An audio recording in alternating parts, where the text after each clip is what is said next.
రెండు విషయాలు మన రాష్ట్రానికి సంబంధించిన విషయాలు నేను మాట్లాడాను. ఒకటి, స్వాతంత్ర్యం తర్వాత భారతదేశంలో అతిపెద్ద హౌసింగ్ కార్యక్రమం ఈరోజు ఆంధ్రప్రదేశ్లో ఇప్పుడున్న మా ప్రభుత్వం నిర్వహిస్తుందని, మీరు ఈ విజిట్లో కానీ వచ్చే విజిట్లో కానీ మేము నిర్మాణం చేస్తున్న ఈ ఇండ్ల కాలనీ ఏదైనా ఒకటి మీరు సందర్శించాలని చెప్తే వారు ఒప్పుకున్నారు.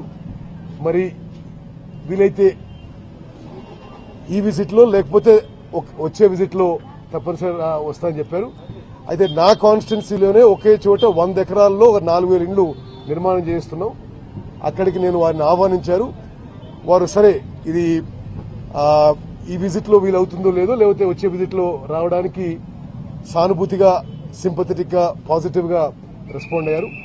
అదేవిధంగా హైదరాబాద్ సిటీ సివిల్ కోర్ట్స్ యొక్క అడ్వకేట్స్ నన్ను అడిగితే నేను ప్రెసిడెంట్ గారిని అడిగాను. 150 year celebrations, 150 years of Hyderabad city civil courts ఈ మార్చి నుంచి మే వరకు ఉన్నాయి. మరి మీరు వస్తే బాగుంటుందని చెప్పి వారి ఆహ్వానం జరిగింది.